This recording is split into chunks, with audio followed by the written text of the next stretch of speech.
ICC champions ట్రోఫీలో భాగంగా రెండవ లీగ్ మ్యాచ్లో గ్రూప్ ఏ నుండి ఇండియా బంగ్లాదేశ్ జట్లు రేపు తలపడనున్నాయి. ఈ టోర్నీలో ఈ రెండు జట్లకు ఇదే తొలి మ్యాచ్. ఈ మ్యాచ్లో నెగ్గి సెమీస్ దిశగా ఘనంగా తొలి అడుగు వేయాలని టీమిండియా భావిస్తుంది. వీలైతే పరుగుల పరంగా లేదా వికెట్ల పరంగా భారీ విజయం సాధించి మెరుగైన నెట్ రన్ రేట్ను సాధించాలని ఇండియా భావిస్తుంది. ఎందుకంటే ఇండియా ఆ తర్వాత ఆడబోయేది బలమైనటువంటి న్యూజిలాండ్, పాకిస్తాన్ టీమ్స్ తోటి. కాబట్టి ఒకవేళ ఒక మ్యాచ్లో ఓడినప్పటికీ సెమీఫైనల్స్కు చేరేటటువంటి క్రమంలో ఏ రెండు జట్లకైనా పాయింట్లు సమానంగా ఉన్నట్లయితే అప్పుడు నెట్ రన్ రేటు కీలకమవుతుంది. కాబట్టి ఈ గ్రూపులో కాస్త బలహీనమైనటువంటి బంగ్లాదేశ్ పైన భారీ విజయం పైన కన్నేసింది టీమిండియా. ఇక ఈ మ్యాచ్ రేపు అంటే ఫిబ్రవరి 20, 2025 గురువారం నాడు జరగబోతుంది. రేపు మధ్యాహ్నము 2:30 అంటే భారత కాలమానం ప్రకారము రేపు మధ్యాహ్నము 2:30 ఈ మ్యాచ్ ప్రారంభమవుతుంది.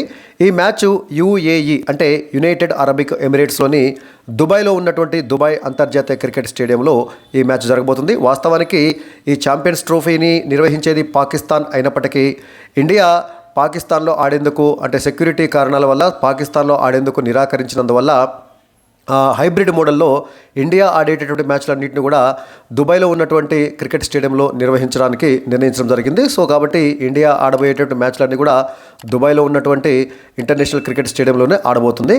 సో ఇక్కడ దుబాయ్లో ఉన్నటువంటి అంతర్జాతీయ క్రికెట్ స్టేడియం యొక్క కెపాసిటీ 25,000. అంటే ఆ స్టేడియంలో ప్రత్యక్షంగా 25,000 మంది కూర్చొని ప్రత్యక్షంగా మ్యాచ్ను తిలకించేటటువంటి అవకాశం ఉంటుంది. ఇక మ్యాచ్ రేపు మధ్యాహ్నం 2:30 అనుకున్నాం కదా, అక్కడ దుబాయ్లో స్థానిక కాలమానం ప్రకారం వాస్తవానికి 1 గంటకు ప్రారంభమవుతుంది. అయితే దుబాయ్లో ఉన్నటువంటి స్థానిక కాలమానానికి ఇండియన్ స్టాండర్డ్ టైంకి మధ్య 1:30 తేడా ఉంటుంది. కాబట్టి అక్కడ 1 గంటకు ప్రారంభమైతే అంటే 1:30 టైము ఇండియన్ స్టాండర్డ్ టైమే ముందు ఉంటుంది. మనకి 2:30 స్టార్ట్ అవుతుంది. So toss Indian standard time ప్రకారం అంటే భారత కాలమానం ప్రకారము మధ్యాహ్నం 2 గంటలకు టాస్ వేస్తారు. 2:30 మ్యాచ్ ప్రారంభమవుతుంది.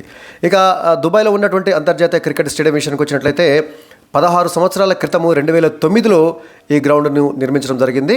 2009 మార్చిలో పాకిస్తాన్లో పర్యటిస్తున్నటువంటి శ్రీలంక క్రికెట్ టీం పైన ఉగ్రవాదులు దాడి జరిపారు కదా, అప్పుడు చాలా కాలం పాటు పాకిస్తాన్లో క్రికెట్ ఆడటానికి చాలా దేశాలు నిరాకరించారు. చాలా దేశాలు దాదాపు ఏ టీమ్స్ కూడా చాలా సంవత్సరాల పాటు పాకిస్తాన్లో పర్యటించలేదు. అప్పుడు పాకిస్తాన్ టీము తమ హోమ్ గ్రౌండ్గా దుబాయ్ని ఎంచుకొని చాలా సంవత్సరాల పాటు అంతర్జాతీయ క్రికెట్ మ్యాచ్లు ఆడటం జరిగింది. ఎందుకంటే పాకిస్తాన్కు రావడానికి అన్ని దేశాలు నిరాకరించడంతో పాకిస్తాను దుబాయ్ని తమ హోమ్ గ్రౌండ్గా చూజ్ చేసుకొని అక్కడ మ్యాచ్లో ఆడటం జరిగింది. కాబట్టి ఒక రకంగా చెప్పాలంటే దుబాయ్లో ఉన్నటువంటి అంతర్జాతీయ క్రికెట్ స్టేడియం పాకిస్తాన్కి హోమ్ గ్రౌండ్గా చెప్పుకోవచ్చు.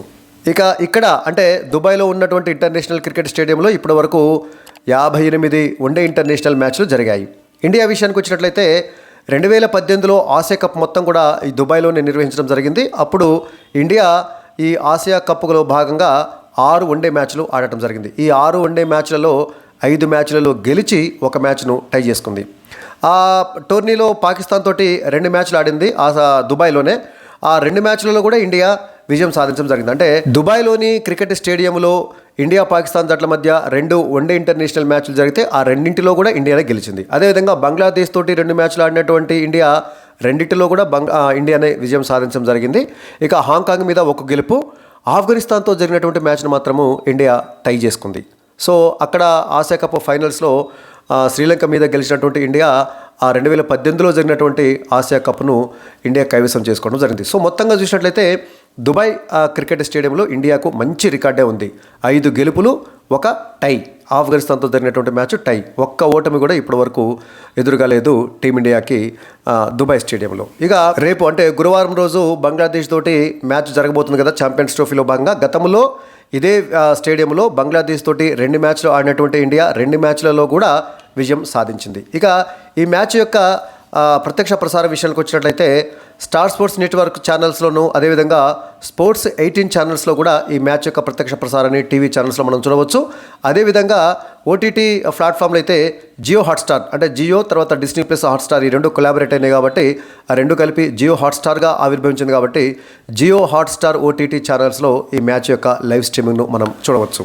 ఇక దుబాయ్లో ఉన్నటువంటి ఇంటర్నేషనల్ క్రికెట్ స్టేడియం యొక్క పిచ్ విషయానికి వచ్చినట్లయితే ఈ పిచ్ మొదట్లో ఇనిషియల్గా పేస్ బౌలర్లకు కాస్త సహకరిస్తుంది. అయితే పోను బ్యాటింగ్కు మంచిగా అనుకూలిస్తుంది. మిడిల్ ఓవర్లలో స్పిన్నర్లకు బాగానే సహకరిస్తుంది. మొత్తంగా ఒక ఫ్రెండ్లీ పిచ్గా చెప్పుకోవచ్చు. పూర్తిగా బ్యాటర్లకు, పూర్తిగా బౌలర్లకు సహకరిస్తుందని కాకుండా మొదట్లో పేస్ బౌలర్లకు, ఆ తర్వాత పోను బ్యాటింగ్కి చక్కగా సహకరిస్తూ ఆ తర్వాత మిడిల్ ఓవర్లలో స్పిన్నర్లకు సహకరించే అవకాశం ఉంటుంది. కాబట్టి మొదట్లో టాప్ ఆర్డర్ బ్యాటర్స్ అంటే ఓపెనర్స్ కానీ, టాప్ ఆర్డర్ బ్యాటర్స్ కానీ ఓపికగా కొన్ని ఓవర్ల పాటు పరుగులు రాకపోయినా వికెట్లు పడకుండా క్రీజ్ దగ్గర నిలబడగలిగితే భారీ స్కోరు సాధించేందుకు అవకాశం ఉంటుంది. ఇక వెదర్ రిపోర్ట్ విషయానికి వచ్చినట్లయితే అక్కడ వర్షం పడే అవకాశము ఎడారి ప్రాంతం కాబట్టి దాదాపుగా లేదు.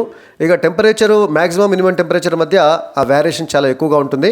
మ్యాక్సిమం టెంపరేచరు 32 డిగ్రీల సెల్సియస్ వచ్చేసి రాత్రిపూట మినిమం టెంపరేచరు 15 డిగ్రీస్కు పడిపోయేటటువంటి అవకాశం ఉంటుంది. అంటే రాత్రిపూట మనకి డ్యూ పడేటటువంటి అవకాశం ఉంటుంది కాబట్టి డ్యూ ఫ్యాక్టర్ ఉంటుంది కాబట్టి డ్యూ ఫ్యాక్టర్ బాగా ఉన్నట్లయితే టాస్ గెలిచినటువంటి వాళ్ళు మొదటగా బౌలింగ్ చేయడానికే మొగ్గు చూపేటువంటి అవకాశం ఉంది.